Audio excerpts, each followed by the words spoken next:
Hey there. One of my favorite genres of films actually blends together some of my other favorite genres. The crime film, German Expressionism, uh, and that, of course, is film noir. Film noir is usually placed between the 40s and 50s films, and in a lot of cases it's like a police officer, boxer, got it wrong. Pretty much, you know that in a lot of cases it's not going to have a happy ending. There's a lot of really, really cool film noirs out there. But right now I'm just going to look at my Fox film noir collection. Fox put a series of film noirs, and you put them under one banner, and they actually number the spines, and I'm a sucker for numbered spines.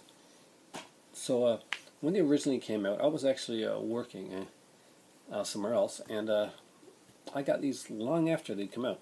So these are the ones that I managed to pick up so far. This is my Fox Film Noir collection. I know I'm missing a lot, but let's just break right into it and see what I got here. And I have what I think is number one, because this was before they numbered the spine. That's Roadhouse with Ada Lupina, Cornel Wilde, Richard Widmark, who is a mainstay in the film noir, and Celeste Holm. This one does have an audio commentary. It actually has a featurette on it. Not all of these are features packed, but it's a beautiful looking disc. It's a great set, and basically this one here is well, Roadhouse. It's the guy that owns a roadhouse near the Canadian border. Yeah, my way. And stuff happens. Basically, there's a girl in the mix, and there's jealousy, and there's crime, and there's a hunting trip, and watch it. The next one is one that I thought I had and I didn't have it, and luckily my dad had it and was able to bring it out to me because he had a copy of it himself. And that is the classic Richard Widmark again. See, he comes up on a lot of these, and Barbara Bel Geddes in this one as well, with Paul Douglas, and it's Panic in the Streets. And this one was remade with Dolph Lundgren. And if you look at the cover there, you can actually see, you can picture kind of Dolph Lundgren in that type of role there. But basically, this one is set in New Orleans. A lot of that's a popular place for film noir. And again, this is a bullet-ridden corpse in the water of a New Orleans dock. Mysterious patient, basically a doctor that is carrying a virus, kind of a patient zero type thing. Really, really cool movie. This one has a commentary on it in the theatrical trailer, so it's not completely void. And I love the commentaries on a lot of these things. A lot of these I haven't listened to the commentaries on. I got to down the road, but I haven't managed yet. Next one is probably one of my favorites, and one of the favorites of a lot of people who are fans of film noir genre, and that would be Kiss of Death. Victor Mature, Brian Dunleavy, Colleen Gray. This one, of course, has a commentary on it as well. And, of course, Richard Widmark's in this one. His most infamous character is in this one here. Probably the most maniacal character, Tommy Udo, that he plays. This was remade really badly. And Victor Mature basically is this, he's kind of a hood, small-time guy. And he kind of wants to get out of the whole thing. So he makes a deal and tries to get like anonymity, go back, restart his life, and all this type of stuff. So he testifies against a guy that was like kind of a friend of his, but a really kind of sadistic, sick, psychopathic guy named Tommy Udo, played by Richard Widmark, and amazingly played. This is one of the great villains of all time, by the way, right up there with Ned the Hunter. And unfortunately, Udo beats the rap, and there's hell to pay. This is a fantastic film, Kiss of Death. Incredible film, directed by Henry Hathaway, a great director. If you haven't seen Kiss of Death, you really, really should pick this one up. This is number 11. By the way, the other ones were number 1 and number 3. Next up, we have Dana Andrews and Jean Tierney. She was gorgeous. Where the Sidewalk Ends. And this is just another classic 50s film noir. Carl Malden, who I think was in Kiss of Death as well. And it's kind of more of a mystery one. It's God, I haven't seen this one in a while, so I really can't let's see what it says here, because I'm going to be honest with you, some of these I haven't seen in a while, so you don't ring as... Oh, the Kiss of Death rang up to me right away, but basically the cop who loathes hoodlums so much that he's demoted for slugging suspects. On a murder case, he suspects a hood named Tommy Scalassi. He loses his temper and kills another suspect. He then falls in love with the man's widow, but stands by her as her father is charged with the murder. Ultimately, he must realize a way to clear the older man without implicating himself. So, yeah, this may be one of the ones that I haven't got a chance to watch yet, or I haven't seen in like years, so it's still not ringing clear to me. It's directed by Otto Preminger. Commentary on this Noir. This is number 12. And yeah, I'm a really big fan of Otto Preminger stuff, so yeah, I've got to check that one out again. Oh, this is actually a different one, and it's the early Sidney Poitier film, and it's number 13. No Way Out. No Way Out commentary, Fox Movie Tones trailer on this one as well. And this one here is Richard Widmark again. He would be a name that you would see a lot in the film noir genre. He just really, really suited it. He was good at playing slimy characters. Extremely good. Linda Darnell, of course, was also in The Whip of Zorro. But Black Zorro, I think it's called. Sidney Poitier, in her early role, if not one of his first roles. Basically, this one actually hits on the racial tensions at the time.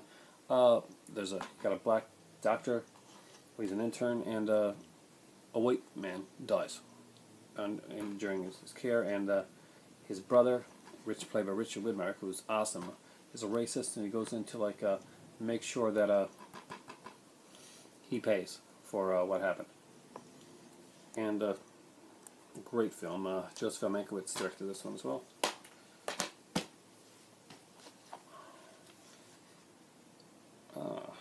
Linda Darnell again. Linda Darnell, Dana Andrews, Alice Faye, names you're going to hear a lot. Probably in this one. Another great commentary in this one. John Carradine's in this one. Fallen Angel. This is number 14. And this is basically just a cool little one. Love gone wrong. A small town girl that looks snatched onto this guy that thinks he might be her ticket out of town, and basically a cop that knows there's more going on than meets the eye. Not a good description, I know, but a lot of these you just got to watch them. You just got to take the leap of faith and watch them. These got some beautiful covers on them, by the way. It's Linda Darnell there.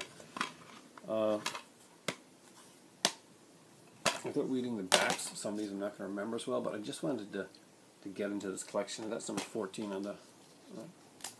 and next up is number 15.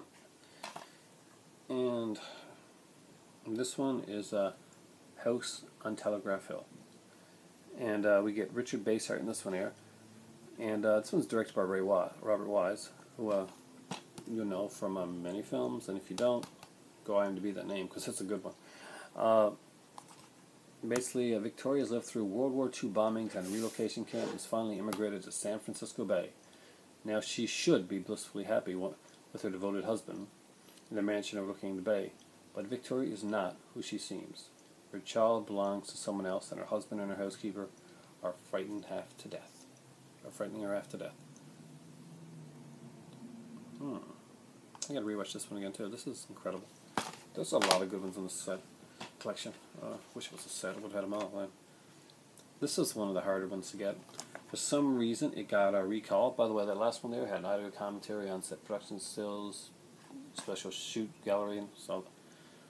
This is number 16, and if you collected these here, then you know that 16 is the probably the hardest to get in the Fox Film Noir collection. I'm not sure why. There was like copyright issues or something like that, but I think it was brought back out afterwards. So, but I was glad when I got it, because at the time it wasn't available. That's Boomerang with Dana Andrews, E.J. Cobb, Jane Wyatt, directed by Elia Kazan. Incredible film. Basically a true crime drama about a priest that's gone down and a police chief that's under enormous pressure to find the killer. and based on only a kind of vague description. Yeah, gets a suspect and he gets a confession, but is it the right one? That was number 16. Yeah, number 18 because I don't have number 17 unfortunately. Victor Mature shows up again with Larry Krager, Betty Grable, so you know it's going to be at least beautiful women in this film, and Carol Landis. And the movie is I Wake Up Screaming. You gotta love the titles on some of these film noirs. There's some incredible stuff. Betty Grable, of course, is a beautiful, beautiful girl, and this is about the murder of a fashion model, and the detective pursuing the who he thinks the killer is, that got away with it basically. Incredible. I mean, if you like stuff like Sin City and that, and you haven't really dipped your feet into the whole film noir genre, go look at like Christopher Nolan's films and even the Batman ones and Sin City and stuff like that, and you'll kind of get a feel like what the film noir genre is going to be like. You should really give it a shot. And that one's number 18. This one is number 22. So yeah, I'm missing a lot in this collection. And this one actually has Ginger Rogers. Ginger Rogers, Van Heflin, Gene Tierney, and George Raft. George Raft is an actor that would turn down roles that would make Humphrey Bogart famous, because every time George Raft turned something down, Humphrey Bogart took it and made it big. This one has audio commentary, Ginger Rogers at 20th Century Fox, Gene Tierney, Final Curtain for a Film Noir featurette. Really cool film about a suicide that may actually be a murder, and goes through like suspects with basically some flashbacks to reveal the whole plot. And it is Black Widow, number 22. I love the covers on these, by the way. The more I look at these now, I'm just so blown away by just how well done they are and how they fit the film noir genre so well. Next up, sticking together, is number 23, and it's a cool one. It's another Otto Preminger one. We got Henry Fonda, Joan Crawford, Dana Andrews. Do you know what the movie is yet? And Ruth Warwick. If you're a fan of soap operas, you'll know that she used to play Phoebe Longford, something like that. Phoebe's on All My Children. I know this because my grandparents would religiously watch All My Children when I was a child, and that along with Edge Night. Which this one has a commentary, some featurettes on it, some cool stuff about Otto Preminger's time at 20th Century Fox, and another gorgeous cover, and it's Daisy Kenyon. This one I have watched a bit. Great film. I'm not sure if I would really list this as a film noir. I guess maybe, but it seems like they're stretched in a bit in what they're putting in the label at this point. But it's still a great film to have, a really fun one. And the next one is one that I watched not too long ago, and I really, really enjoyed it. And it's Dangerous Crossing. It's number 24. It stars Jan Crane, Michael Rennie in a great, great role here. There's another commentary. There's a really cool featurette on this one as well. Basically, this is a girl. She's like this paranoid type of rich girl, and she's kind of like how do I explain this? She gets married. She meets this guy, and she gets married. She gets on the boat, and nobody, no longer acknowledges or knows of his existence. He thinks she's crazy.